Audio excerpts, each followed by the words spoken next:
কালে একা হয়নি জয়ী পুরুষের তরবারি, প্রেরণা দিয়াছে, শক্তি দিয়াছে বিজয়লক্ষ্মী নারী।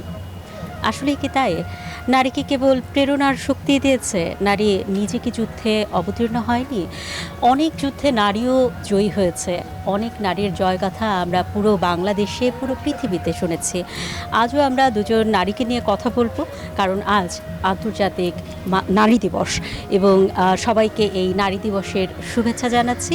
২১শে বইমেলা থেকে আপনাদেরকে আন্তর্জাতিক নারী দিবসে স্বাগত জানাচ্ছি। আমি অন্তরা বিশ্বাস এবং আপনাদের সঙ্গে আছেন রিশাদ হাসান। এবং অন্তরা, আপনি ঠিক যেমনটি বলছিলেন যে আসলে নারীদের যুদ্ধটাও কিন্তু একেবারে ভিন্ন, এবং নারীদের যুদ্ধ কখনো সমাজের বিরুদ্ধে, কখনো নানাবিধ কুসংস্কারের বিরুদ্ধে, আবার কখনো না কখনো একেবারে পুরো জাতির বিরুদ্ধেও কিন্তু আসলে নারীদের যে যুদ্ধ সেটি কিন্তু চলেছে। একদম ঘরে বাইরে সব জায়গায় যুদ্ধ করে নারীকে এগিয়ে যেতে হয়। মানে পুরুষের পথ চলায় যতটা বাধা আসে তার দ্বিগুণ, কখনো তিনগুণ, কখনো চারগুণ বাধা পান নারীরা। সেই নারীরা এত বাধা সত্ত্বেও সকল ক্ষেত্রেই তাদের যে পদচারণা সেটি সাফল্যের সাথে দেখান। তো আজ আমরা এরকম দুজন নারীর সঙ্গে কথা বলবো যারা লেখার ক্ষেত্রে সাহিত্য জগতে সফল। আমাদের সঙ্গে আজ রয়েছেন দুজন অতিথি। আমাদের সঙ্গে স্টুডিওতে আজকে উপস্থিত আছেন অ্যানি আক্তার, লেখক, এবং একই সঙ্গে ডক্টর নাজমুন নাহার।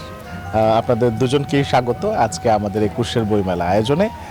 শুরুতে আমরা ডক্টর নাজমুন নাহার আপনাকে দিয়ে একটু শুরু করতে চাই। একটু বলবেন যে আসলে লেখালেখির জায়গাটা কোথায় থেকে তৈরি হলো, শুরু হলো কবে থেকে? লেখালেখিটা আমি আসলে স্টুডেন্ট লাইফ থেকে লেখালেখি করি, তো কিন্তু প্রকাশটা দেরিতে হয়েছে। আমি যখন স্টুডেন্ট লাইফেও লিখেছি তখনও আমি দেখেছি যে আমাদের প্রকাশটা এত সহজে হয় না। হ্যাঁ, তো সেক্ষেত্রে বিভিন্ন কারণে আমাদের এখানে যেমন ধরেন আপনি ফেসবুকে একটা পোস্ট দিবেন, আমি যদি একটা পোস্ট দিই দেখা যাবে যে হয়তো কেউ রং কমেন্ট করছে, তো এই সমস্ত কারণেও পিছিয়ে থাকা, পাছে লোকে কিছু বলে, অ্যাকচুয়ালি এটা কাজ করেছে। তো সেই সমস্ত কারণে আমি পিছিয়ে থেকেছি, প্লাস আমার প্রফেশনাল, আমি দেশের বাইরে থেকেছি, সেই কারণেও সাহিত্য জগৎ থেকে বলতে গেলে ছিটকে পড়ার মতো লিখেছি, নিজে থেকে লিখেছি, আমি কিছুটা দূরে থেকেছি, কিন্তু লেখার চর্চাটা ধরে রেখেছি। আর এখন আসলে যে বয়সটা, এই বয়সে আর এখন ওই খেয়ালটা হয় না যে কে কী বলবে, পাছে লোকে কিছু বলে, এখন আর পাছে লোকের কথা শুনি। আর যেটা সত্যি কথা যে আমি নিজেও অনেক সাফার করে বড় হয়েছি, কারণ একটা পুরুষ লোকের বড় হওয়াটা খুব সহজ হয়, অনেক মহিলারাও হেল্প করে, হ্যাঁ, অনেক নারীও তার পুরুষকে হেল্প করে, ভাই হিসেবে, বোন হিসেবে, সব দিক দিয়েই সে সাপোর্ট পায়, সমাজের সাপোর্ট পায়, ধর্মের সাপোর্ট পায়, কিন্তু নারী হিসেবে আমরা সব দিক থেকেই পিছনের দিকে টানা হয় আমাদের। আচ্ছা, আমরা একটু অ্যানি আক্তার, আপনার প্রতিবন্ধকতা জয়ের গল্পটা একটু শুনি, কেমন ছিল সেই যাত্রা? প্রতিবন্ধকতার কথা যদি বলে থাকি, আমাকে তাহলে একটু পেছনে যেতে হবে। সেটা হচ্ছে আমি খুব ছোট থেকেই একটু স্বাধীন চেতা টাইপের, আর সাহিত্য জগতে আসার পেছনে কোনো গল্প আসলে আমার ওভাবে নেই, তবে এতটুকু বলতে পারি যে আমার এন্টায়ার ফ্যামিলি বা আমাদের কারোর সাথে আসলে কালচারাল বা সাহিত্য জগতের সাথে কোনো যোগাযোগ ছিল না। তো আমরা সবাই খুব ওই পড়াশোনার ক্যারিয়ারিস্ট ওইভাবেই আসলে বড় হয়েছি, কিন্তু আমি জানি কিভাবে এখানে চলে এসেছি এটা জানি না। আমি ছোট থেকে খুব ক্রিয়েটিভ, আমি আসলে অনেক মাল্টিটাস্কার, যেহেতু শুধু লেখালেখি না, উদ্যোক্তা প্লাস এরকম আরও কিছু ব্যাপার আছে।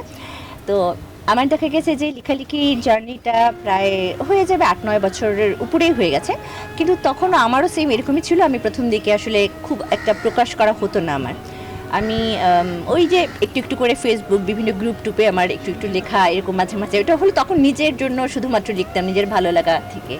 তো তারপরে দেখলাম কি যে না, মোটামুটি আমার লেখার একটা গ্রহণযোগ্যতা পাচ্ছে, সবাই পছন্দ করছে, আমার সারাউন্ডিংস যারা আছেন, আমার বন্ধুবান্ধব যারা আছেন সবাই বলছেন যে না, মানে লেখাগুলোকে আসলে কি যে একটু মলাটবন্দি করে রাখলে হয়তো বা লেখাগুলো বেঁচে থাকবে, এটা হচ্ছে একটা বড় বিষয়।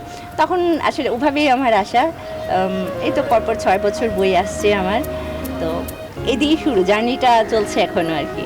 খুব চমৎকার। আমরা যেমন আসলে এই গল্পগুলো শুনলাম, আমরা তাদের লেখাগুলো নিয়েও জানবো, কিন্তু তার আগে তো একটা বিরতিতে যেতে হ্যাঁ, হবে এবং অ্যানি আক্তারের কবিতার বই রয়েছে। অ্যানি আক্তারের মুখে আমরা মানে কণ্ঠে আমরা কবিতাও শুনতে চাই।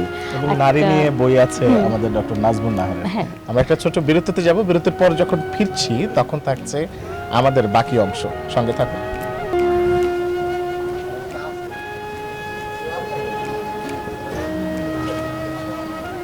বিরতির পর আবারও স্বাগত, দেখছেন 21শে বইমেলা। আমি এক বিচিত্র শিল্পকর্ম, অবাধ্য নারী। না, আমি নই, এটি আসলে একটা বইয়ের নাম। আমাদের যে দুজন অতিথি ছিলেন তাদের একজনের বইয়ের নাম ডক্টর নাজমুন নাহার, তিনি এই বইটা লিখেছেন রেশাদ। আমরা একটু জানি তার কাছ থেকে যে তার বইটার ভেতরে আসলে কি আছে। হ্যাঁ, এই বইগুলো কেন লিখেছেন, লেখার অনুপ্রেরণার কথা তো আপনি বলেছেন এর আগে। বইগুলো কি নিয়ে? বইগুলো যেমন এই আমি এক বিচিত্র শিল্পকর্ম অবাধ্য নারী, এটা তো কবিতার বই। আসলে কবিতায়ও জীবন থাকে, কবিতায়ও আমি কষ্ট প্রকাশ করতে পারি, কবিতায়ও জীবনের গল্প প্রকাশ করা যায়। তো সেইখানে কবিতাতে সহজে প্রকাশ করা যায়, কিন্তু বুঝতে কঠিন হয়।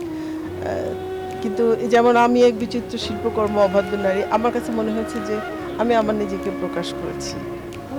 তারপরে নারীদের নিয়েই লেখা, এখানে বেশিরভাগ কবিতায় নারীদের নিয়ে লেখা, আমার নিজের বিভিন্ন সাফারিং এবং আমি যেটা দেখি সমাজে সেটা নিয়েও লিখি, সেরকম লেখা। তারপরে আরেকটা যেমন মনের সমুদ্র তৃষ্ণা, ওটাতেও কবিতা আছে, দুইটা কবিতার বই। এছাড়াও আপনার তো একটা ভ্রমণ কাহিনী আছে, জর্জিয়ার ভ্রমণ কাহিনী। জর্জিয়ার ভ্রমণ কাহিনী, যেমন আমি বিভিন্ন জায়গায় ভ্রমণে গেলে তখন ওটা সম্পর্কে আমি লিখতে থাকি। সবসময় লেখার প্র্যাকটিসটা আসলে আমার অনেক আগে থেকেই, সবসময় লিখতে থাকি যে বিষয়ে, পারিপার্শ্বিক যে কোনো বিষয়ে। আসলে আমার কাছে মনে হয় যে শিক্ষিত মানুষের সংস্কৃতির বিকাশে মানে সাথে থাকা উচিত। সেই হিসেবে এই সাহিত্যর শিল্পটা আমার কাছে মনে হয় সুস্থ বিকাশের একটা ভালো জায়গা। খুব চমৎকার। আপনি তো আপনার বইগুলোর জন্য শিক্ষা নিয়ে আসলে কাজ করেন, সেই সুবাদে অনেক দেশ ঘুরেছেন, আরও বই আসার কথা, সেই বইগুলোর জন্য শুভকামনা। আপনার এই বইগুলোর জন্য শুভকামনা রইল। অ্যানির হাতে একটা বই দেখতে পাচ্ছি, তবুও ভালোবাসি। আসলে অ্যানি আক্তার কাকে ভালোবাসে?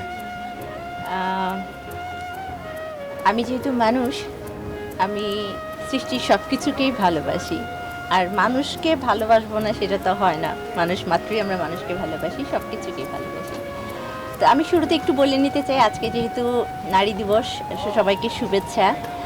আর আমি বরাবরই হচ্ছে নারীদের নিয়েই আসলে একটু বেশি লেখার চেষ্টা করি, কারণ হচ্ছে অনেকে হয়তো অন্যভাবে নিতে পারে, কিন্তু ব্যাপারটা হয় কি যে আমাদের সমাজে হচ্ছে নারীদের প্রতিবন্ধকতা যেহেতু বেশি, এবং নারীরা যেহেতু ব্যক্ত করতে পারে না খুব সহজে অনেক কিছু, সেই জিনিসগুলোই আসলে আমি আমার লেখার মাধ্যমে ফুটিয়ে তোলার চেষ্টা করি। আমার 5টা কবিতার বইয়ের পাশাপাশি একটা গল্পের বই আছে, সেটাতে 6টা গল্প, এবং 6টা গল্পই হচ্ছে নারী জীবন নিয়ে। আমি নারী জীবনের প্রতিটা ধাপে ধাপে নারীদের যে বিভিন্ন রকমের প্রতিবন্ধকতা, তাদের যে সীমাবদ্ধতাগুলো আছে, সেগুলো নিয়ে আমি লেখার চেষ্টা করছি। তাদের সাথে যে ইনসিডেন্টগুলো ঘটে সেগুলো নিয়ে আমি গল্প তৈরি করেছি আর কি। তো ওটা হচ্ছে দুঃখ আমার পদ্মপাতার জল। আর এবছর এনেছি তবুও ভালোবাসি। আমি কবিতার মাধ্যমে আসলে মনের কথাগুলো আমার চারপাশে যারা আছেন, বিশেষ করে নারী পুরুষ সবারটাই আমি চেষ্টা করি। তারপরেও দেখা যায় যেহেতু আমি নারী, হয়তো বা মনে হয় যে অনেকেই নিজের সাথে মিল খুঁজে পায় বা ভাবে যে হচ্ছে আমার সাথে আর অনুভূতিগুলো মিলে গেছে। আমরা কি একটা কবিতা শুনবো কিনা? আমরা বিদায় নিয়ে নিই, তার আগে হ্যাঁ, হ্যাঁ, আমাদের সময় একদম। শেষ। আমরা অ্যানি আক্তারের কবিতা শুনবো। প্রতিদিন আমরা 6:30 থেকে হাজির হয়ে যাই নিয়মিতভাবে। বইমেলা যতদিন চলবে ততদিন পর্যন্ত আমরা আছি। দর্শক, আপনারাও নিশ্চয়ই থাকবেন আমাদের সঙ্গে। আমরা অ্যানি আক্তারের একটা কবিতা শুনতে শুনতে আজকের মতো বিদায় নিচ্ছি। দেখা হবে আগামীকাল। ঠিক আছে, আমি কবিতা পড়ছি। থেকে যাও এক অনন্তকাল, শোনো, থেকে যাও এক অনন্তকাল, বুকের 3 ইঞ্চি গভীরে যেখানে তুমি থাকো, সেখানেই পাবে বিশ্বব্রহ্মাণ্ডের সমস্ত প্রেম। জানো, এই প্রেম কেবল নরম রোদের মতন, বোহেমিয়ান গল্পের মতন, ঘাস ফড়িংয়ের দুরন্তপনার মতন, সেজদায় ওঠা প্রার্থনার মতন, মেঘবর্ণা কিশোরীর সত্য বয়সন্ধির মতন। কি ভাবছ, প্রেম কি থাকে চিরকাল? প্রেমকে থাকতে নেই, তবে প্রেম বাঁচে, প্রেম বাঁচে আজন্মকাল। খুঁজে দেখো প্রেয়সীর অশ্রুতে প্রেম, তীব্র অপেক্ষায় প্রেম, কামতৃষ্ণার শিহরণে প্রেম, মমতাময়ী আঁচলে প্রেম, ভেজা শরীরে গড়ানো শীতল জলের ফোঁটায় প্রেম।